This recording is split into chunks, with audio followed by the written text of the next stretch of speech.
Welcome back to Blatantly Honest with Makaila Nichols. Today, I caught up with Aly Rae, and we're talking about boobs, leading up to Breast Cancer Awareness Month. She's no stranger to this conversation, and Aly refers to herself as the one boob badass. At just 20 years old, she underwent 2 double mastectomies to eliminate her risk of breast cancer. During the time, she was a model, but she was soon dropped by her agency because she wasn't viewed as sexy anymore. Today, she hopes to change beauty standards and advocate for others. Thanks for being on. I think your jacket or your sweatshirt, whatever, I think that's a great starting point because number one, it's beautiful, and a lot of our conversation is going to be around that jacket. So About boobs. we're These going to these talk are my about boobs. boobs. These are I my love boobs. it. Beautiful, beautiful boobs. Thank So you. I guess let's talk from the very beginning. And you model and all that stuff. So when did you start your career in the fashion industry?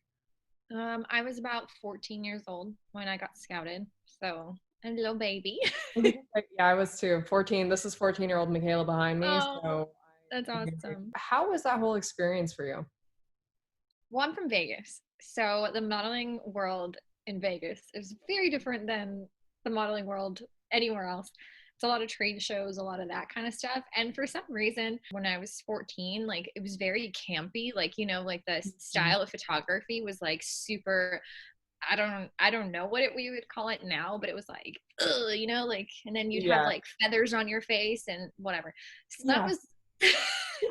I remember that. Yep. What was that? It was like the I model mayhem days of like honestly, it's a little we cringy. were super creative back then. Yeah, and then everyone was like, let's just not wear makeup ever again. Right, exactly. Well, because we wore so much. So that was like my experience in modeling. And what okay, so then, as we got older or whatever, it changed to this more natural thing and I moved to Florida. And then I modeled in Florida, which again is a whole different like area. Mhm. And it's, I don't know, very different. And then I moved to Texas, where again it was very different. And You're then picking the most interesting markets. I love it. yeah, I was, whatever. Could have gone to New York, could have gone to LA, went to Could Florida. have. Yeah, Texas. no. That'd be too easy, right? Right.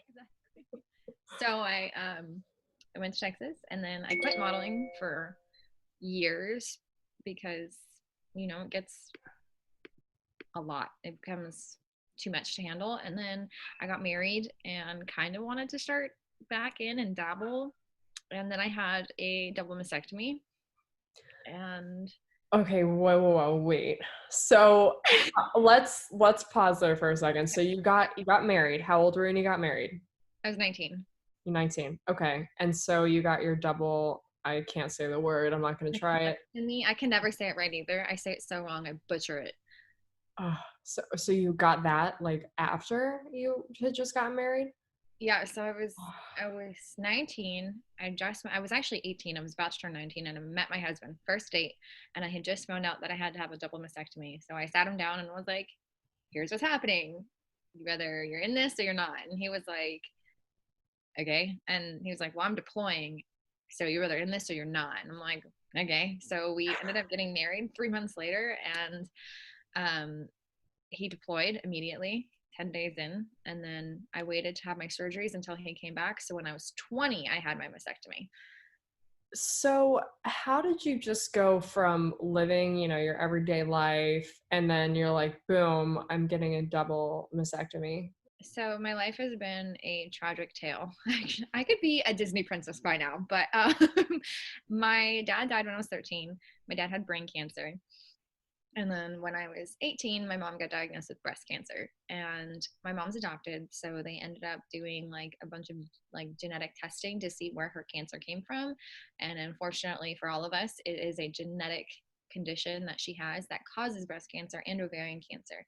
So I immediately got tested and I was positive for it. So I was 18 being told I had an 89% chance of getting breast cancer and like a 69% chance of getting ovarian cancer, which was insane. Oh, Um, oh my God. And, So and is this just a test that they can do? You just go to the oh doctor? yeah, it's like a mouth test. It's like easier than the COVID test. Like it's like they Wow. just swab your like cheek and then they send it in for testing. Even 23andMe will test you for it now. It's called BRCA. And it's a very, very, very common genetic mutation. It's super common. People don't realize how common it is, but especially if you come from like any European descent, like especially Ashkenazi Jews, it's super, super common for us to have. So go get tested. Yeah, seriously. Wow, I didn't even know that was a thing. Yeah, a lot of people don't know that it's a thing or how common it is. Especially me. I didn't really, I mean, I had heard that like who is it? Angelina Jolie had it, and she had the genetic testing, and she had a double mastectomy. But I didn't know how common it really was until I had to know. So Wow. um, I found out. I waited longer than the doctors had wanted me to wait. They wanted me to do it immediately because it is such a high chance of getting breast cancer. But with my husband deploying and everything, I just kind of wanted to wait for him to get home and get settled Of before course, I yeah. did. And thank God I did because my surgeries went horribly wrong. I almost died. It was a disaster. So, Wow, wow. So, yeah, I saw that you went into sepsis. So, for people listening, what does that mean? so when you go septic, it is not good. So what happened for me was my surgery was on July 27th of 2017. On July 28th, 8th, 28th, you had to go in and they had to like look at it because like they have to make sure you're healing or whatever. They just you Mhm. have an appointment the next day. So my husband like gets me in the car and we get to the plastic surgeon and they unzip my jacket and I'm so just I barely remember this. And they're like, you need to get to the emergency room right now. And I was like, why? Okay. So I just get in the car and I'm like along for the ride. I have no idea what's going on. And I get to the hospital and my husband's getting me out of the car and like nurses are waiting there for me. And I'm like, what is What? happening? They're waiting outside for me. So I was like, am I dying?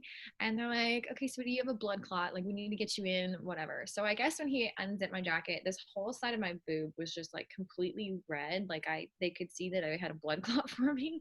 So they like rushed me to do emergency surgery. When he did the emergency surgery, he left water behind.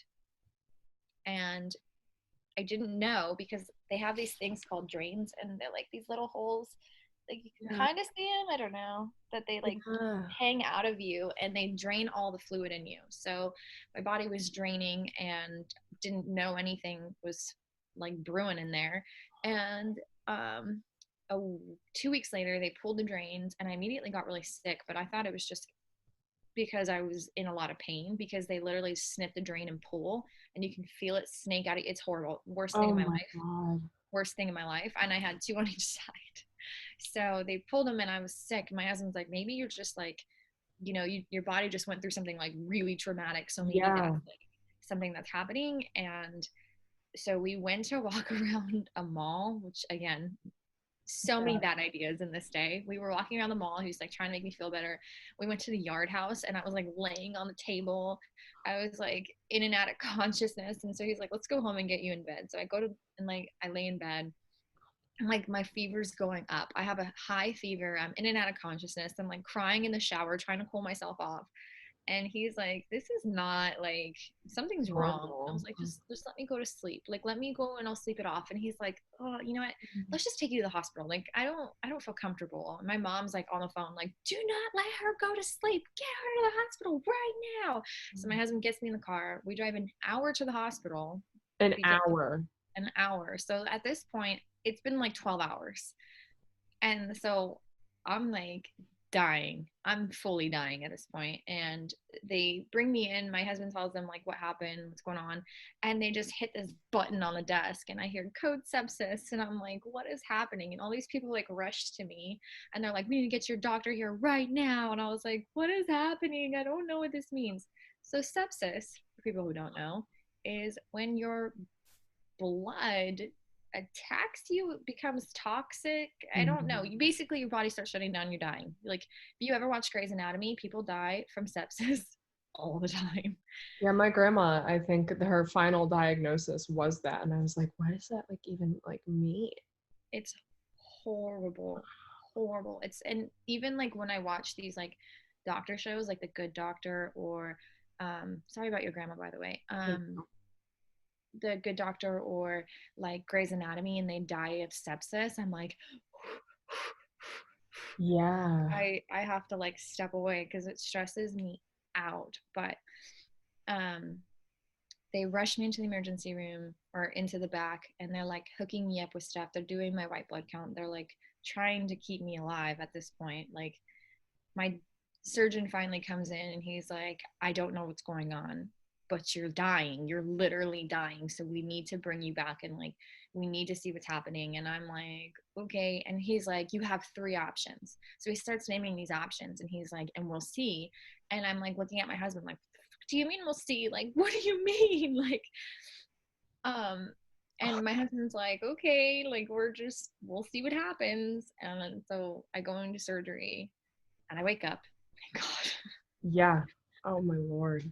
So I wake up and my husband's there. And my husband's in the Marine Corps. So the fact that my husband was even like around during this was like so thankful, because his unit at the time was like, be with your wife, be with your wife, be with your wife. Um so he's like, do you want me to tell you? Or do you want to just look? And I was like, it's fine. I already know. And he's like, okay. So he like walked to the bathroom, and I was like, no, what? You know, like, I don't know. I don't know. So I'm like looking, and I look, and I literally have a hole here. So I had nothing here, and then just a boob here. So I was like, oh, okay, cool. I have one boob now. And when I mean I have one boob, I had both breasts removed, but I had what's called expanders, and expanders hold the pocket until you can get implants. So I had no expander here and one here. So I literally had like one boob thing. So that's what sometimes it's a little confusing, but I had one expander. And yeah. How did you feel when you saw that? I mean, what went through your head?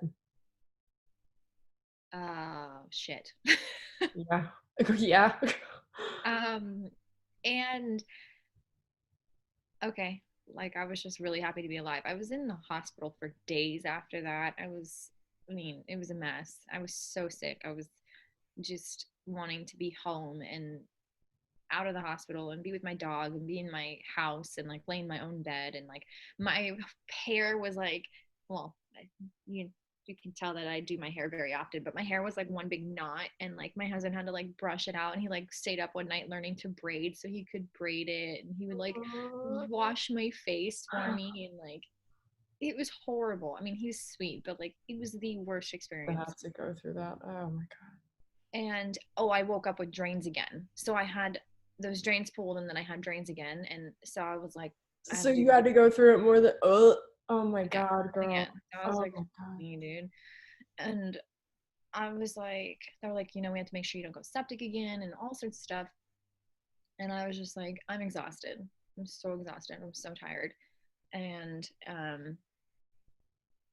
my biggest thing was like, I had stopped modeling, and I kind of felt that calling to go back to it, because it was like I was so different now. And like, not even like that I was like happy to be different. It was like I just was like, I don't know why I stopped. Like, I almost died, and I loved modeling, and I was like, I don't know why I stopped modeling. And then I was signed at the time, and I just, and my agencies dropped me. So I went from being a model who like didn't really care that much, because like, you go through those like, I care a lot and I don't care, to not caring a lot, to I really want to do this because I almost died and I want to keep doing what I love. And then they were like, nah, you're not sexy anymore. And I was like, what? Okay. Wow. So I And that's the reason they dropped you? they told me I didn't look good in a bathing suit, and I wasn't sexy to men anymore, so that nobody wanted to see a girl with one boob. And I was like, okay, well, shit. And then I cried a lot, and I would sit in the shower and cry a lot. And I one day was just like desperately looking for someone, like, in the industry, just someone who had breast cancer or who looked like me or had anything. And I was like, why can't I find anyone? Like, I know it's not something that's not Not there. it's not unusual. Like, what happened to me is like normal. Like, it's not. And I couldn't find anyone. I couldn't find anyone. And I was like sobbing. And my husband came in and he had a camera in his hand and he was like, get out of the shower. And I was like, what? And he was like, get out of the shower. I got out of the shower and he was like, stand there. And he took a picture and he's like, look how beautiful you look. Like, just look how beautiful this is. And I was like, okay. And he's I like, got chills. I know, my husband's the best. He's like, look how beautiful you look. You need to stop, get out of your head. He's like, just because they told you no doesn't mean that not everybody feels the same way as you do. Like, he's like, they don't speak for society, and you know that. Like, they never have. I mean, the industry has never been good for society. And he was like, you need to be that person. And I was like, you know what, you're right. Like, you're so right. So I went out and I bought all sorts of bathing suits, and I was like, we're doing this. So my husband started learning photography. He'd stay up all night learning Oh how my to, God, he's learning everything. Good yeah, Lord. he learned how to do like the Photoshop and like Lightroom and all that. And my husband's like one of those people who's good at everything. So he was like, we're doing this. So we started shooting, and people started like reaching out to me, and they're like, oh my God, thank you so much. Like, I don't want to keep doing, reconstruction. Like, I want to be done and I want to feel normal. And now I feel normal because there's somebody like you out there that looks like me, and I don't feel like I have to do it. So I was like, this is actually speaking to people. And then like people were like, oh my God, I got tested because of you. And like, I was like, in what world do people care what I have to say? Because like, I don't, shit comes out of my mouth. Like, like, I'm just me. And people, it spoke to people. So I was like, we need to keep doing this. Oh. And one day this lady just came up to me and was like, I need a model with one boob for swimwear. And I was like, what? That's so random. And she's like, I have one boob. And I was like, oh, it's cool. We're sisters. And so together, me, her, and my husband did Vanity Fair and Glamour. So I was the first woman in Vanity Fair and Glamour with one breast in a swimsuit. And it was like crazy because one, it was history, but two, it was my husband who did it with me. And it was all my husband's idea. He's the reason why I like did all that, and I would never tell him that, but He's gonna hear it now, so maybe we'll keep that quiet. We'll just like mute it right when I say that. But like he was like, do this. And so I started doing it and it did something. And then I had to get another surgery. So I went into surgery that day, and a big modeling agency called me while I was in surgery, and they were like, we want you. And I was like, I'm so sorry, but I cannot come in and meet you today. Like, I just got out of surgery. And they were like, okay, then tomorrow. So I went to this agency all bandaged up with drains, everything, and signed with them. I don't even remember talking to them the first time. And I started modeling again. And that was it for me. And then I decided to go out for Sports Illustrated. oh my gosh. How was that experience for you? It was hard. Last year was hard. This year is a lot better. But last year it was mentally was not there. I was not in position to go out for Sports Illustrated at the time. Mm-hmm. And I couldn't look at it at that point and know that, but I can now. And mental health is so important. So important. And they know that when you're not in the right headspace, they can tell. So I started off really strong in the competition or whatever. I did the Instagram video, and I went to Miami, and I met with MJ, and I met with Joe, and I made it to the top 60. And that day of top 60, I shut down. I was like, I don't deserve to be here. Nobody wants to see a woman like me in a magazine. I was like, there's nothing special about me. I'm nothing. And I went home, and I didn't talk to anyone. Didn't talk to anyone. Like, MJ tried to have a conversation with me, and I was like, no, I can't. So I went home and I quit modeling again. And I was like, why did you do that? That was so stupid. But it was because now looking back at it, I thought that the only good thing about me was my story, like the surgeries and stuff, and that I was only inspiring about that. And if I didn't have that, nobody cared what I had to say. And that's not true. So I had to like learn that I'm a person outside of this, Mhm. as well as a person who speaks for that. You know what I mean? And then I got really bad survivor's guilt while I was there, because I was like, why am I the one who survived this to tell the tale? Because it's, why did I deserve to be here? And again, there's so many other reasons to like celebrate who I am besides the story. And like I don't know, you, like you said, I was saying, like, we need to celebrate the people and their stories, and celebrating them celebrating themselves. And he can put you in a magazine, but at the end of the day, like, what are you doing?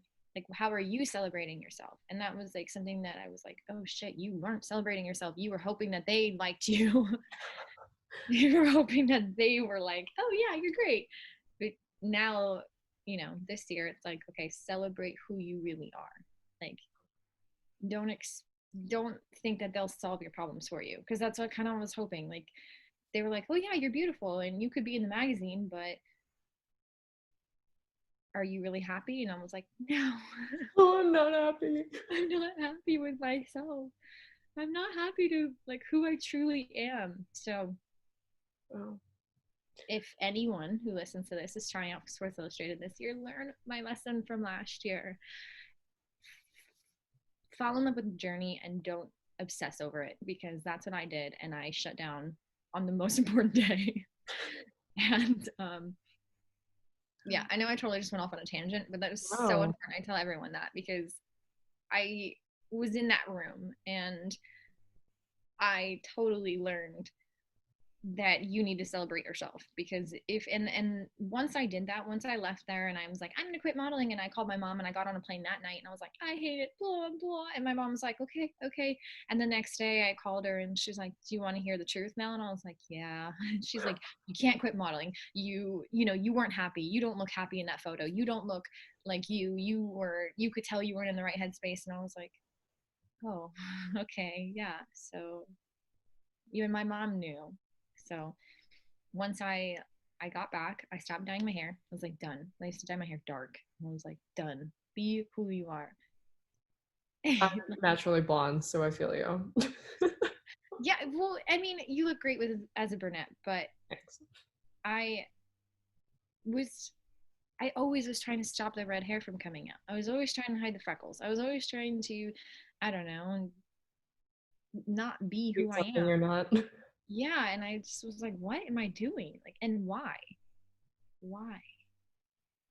It's a great question. No, I think, wow. I mean, your story of how you kind of stop started, and now you're going full force again, I assume.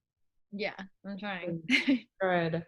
Well, your Working. story is just so important. And I think that, it takes a lot to be honest with yourself about not believing in yourself because, I mean, hell, we've all been there. Yeah. So I And it's respect. like one of those things where if you don't hold yourself accountable, you'll never change. And Mhm. it's really hard to hear sometimes, where it was like looking back at it now and I'm like, oh my God, especially this week. This week I've worked with photographers that I met last year during Sports Illustrated. And they're like, I didn't even work with them. I just like went to a shoot with my friend. And the photographer was like, that was you, right? And I was like, yeah. He was like, did you look like this? I was like, my face hasn't changed. Like, he's like, there's something about you. It's just different. And then another photographer was like, something's about you is different. And I'm like, what about me is different from last year to this year? And I was like, oh, you're happy. Aw. Shocker. Ooh. So, yeah, mental health, super important. 100%. That was my biggest takeaway, because this I thought was taken care of, and it wasn't. It wasn't. It kept coming back, and the panic attacks kept coming back, and the anxiety kept coming back, and I was not in a good spot. And now I'm like, okay, okay. Wow. Well, good for you for being able to overcome that and putting yourself out there and everything you're doing because women need to hear this story. I mean, men too. Yeah, And men can have BRCA, and it causes testicular and breast cancer. So even if you are a man and you're listening to this, you should get tested. My brothers refuse to get tested, but you should get tested because I mean, it's not even just breast cancer, testicular cancer, ovarian cancer. It's a bunch of other cancers too. Like Hmm. it's like a stomach cancer and like a bunch of other things that come with this gene, and I don't know why we have it, but we do. So, well, I do. Not everybody has it, but I don't even know where it comes from or Well, I why will it's definitely there. get tested because I didn't know that was a thing. So Yeah, thank you. Quest Diagnostics does it. Your OBGYN will do it, especially if you have any like history in your family of breast cancer or ovarian cancer. Um, 23andMe does it. It's like one of their like health things. So there's a lot of places to get tested, and it's so important because I almost died and I didn't have breast cancer. So, and the complications that I had, and this, and I can't stress this enough, the complications that I had and the stuff that happened to me is common. It's not unusual.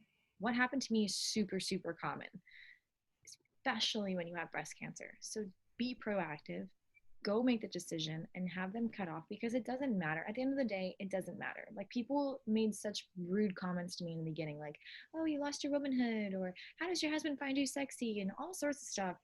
Listen, I would much rather be alive and maybe my husband doesn't find me sexy anymore. I mean, I know he does, but like, whatever. I would much rather be alive and be happy than not be around or be fighting for my life because I couldn't make the decision. And like, yes, it is a hard decision to make. I will not say that it wasn't. I will not say that I didn't hesitate or whatever. But at the end of the day, like I couldn't put my family through that again because they my dad died. My mom was so sick and she barely beat it. So just make the decision for your family, make the decision for yourself. I mean, it's you look different, yeah, but that's one of the reasons why I'm doing this because you have to accept the fact that breast cancer is getting younger. People, I mean, my mom had a student last year. My mom's a teacher who's 18 and got diagnosed with breast cancer. It's getting younger. People are going to have to make these choices, and if we don't recognize it and put it in magazines and show it that it's sexy and that you can make a decision to save your life and it still be a very powerful sexy woman, people are going to die, and that's not okay. And another thing that drives me crazy is the constant reconstruction. It's surgery after surgery after surgery after surgery to make yourself appear normal. And I hate that because every time you go under the knife, it's another chance of becoming septic. Like when I had my implants put in, I told my doctor not to touch this side. I was fine having one breast. I didn't want to get sick again. I just wanted to live. And what did he do? I woke up with two boobs. And that was part of the reason why my mental health was so messed up because I got used to who I was and then it changed again. And so it was fine, whatever. I had two boobs again. But he, as I was sitting in the office, he was like, oh, you have to wear a beach towel under a compression bra, which is painful for 2 months until it takes because if the fluid keeps going behind it, you're going to go septic again. And I was like, first of all, I told you not to touch it. Second of all, now I'm going to sit here and hope to God I don't go septic again. So every time I felt a little off, I was like, oh my God, I'm dying. So I just stop the reconstruction. Be who you are and love the ripples, love the dents, love the scars. I mean, part of my boob died like from here to here. I have no skin and it I call myself a panda boob. Like just be normal. Just be your own normal. It's just baffling to me that you know as soon as my thing finally took, he's like, okay, now we can fat graft so that you don't have these ripples. And I was like, no, absolutely not. No, I've never walked back in his office ever again because first of all, I think the ripples are cool. Like whatever, they remind me of the ocean. I don't know. And second of all, why are you going to keep doing surgery after surgery after surgery so that I look normal to who? I'm never going to be normal. I have no feeling. My shirt's fallen down in public. I have had no idea because I have no feeling in my chest. So who am I looking normal for? Like society? I don't give a shit about society. Don't at all. And that's why representation is so important. That's why if I in 2017 opened up a magazine and saw a woman like me, my life would have been so different. My mental health would have been so significantly different. And that's why I cannot stress this enough. It is so important. And there are other women who talk about their stories, absolutely, in the industry. There was even a girl who was an SI who had a double mastectomy. But the difference between her and I was she looked normal. And it was heartbreaking. And I had so much not even bad feelings towards her, but just so much heartbreak towards her because like she looked normal and I didn't. And like at the time I wasn't in the right mental space to acknowledge that she had her own troubles and her own stories and her own thing. In my head it was like, well, you look normal and I don't. But and I love her to death. I do. And I'm even like, her name is what I want to name my child. Like I love her to death. But at the time I was so not okay. And like seeing that, even though she was doing exactly what she should and sharing her story, I was just so mentally not okay. And I realized that there were other women who felt like me, who, you know, even probably now, people who have had different stories than I did and who look different than what I do probably feel the same way towards me, because everyone needs to be represented and I cannot represent everyone, just like she couldn't represent me. And like it's just, I don't know, it's representation is important. It's so and so important. You can even see that with like Christy, you know, having alopecia. Even just in the cancer community, to have a bald woman and SI is amazing. Like she spoke for so many women just right there, not even with alopecia, just completely in a different realm. So I can't stress enough, if you have a story, if you have something that you hate about yourself or maybe makes you feel vulnerable, you need to share it, because there are other women who feel that way. And even like with stuff that's like, oh, whatever, like red hair, Haley changed my life with that. I was like, oh my God, look how amazing this redhead is. And I stopped dyeing my hair. So like, it's so important, even if you think it's not important. Because I know there are people who are like, well, I have hip dips. That's important. I hate my hip dips. I hate I also them. have hip dips. I hate them. And I'm like, oh, I see these girls who have them and they look amazing. And I'm like, okay, yes. You know what I mean? Like this, it's just, even the smallest little minuscule things are so important. Yeah. And even I have like friends who are like, well, I want to go out for SI, but I don't have like a big story like you do, or a big girl. You have things that are inspiring about you. Even just having a really good college education is inspiring. Like Clarissa Bowers, like, her. wow. You know, Haley again, wow, so smart. So anyway, tangent, but it's so important. That's great. No, you're incredible, and everything you said holds so much truth. Like representation is key, and you know, So I'm important in everything. Even like there are people who are like going out for SI who are like, my dad died and that was hard for me. And one girl was like, my dad died on October 6th was the worst day of my life. And I was like, my dad died October 6th. Like, worst day of my life too. Like, and now we're friends. And like, you know, and I'm like, you get me. Or, you know, just things where you're like, wow, you understand me, even though they're random. definitely So it just, it makes the world go round. be yourself, represent yourself, I love it. represent women everywhere. It's just so important. Be bold, be you, and be blatantly honest, because it's so important.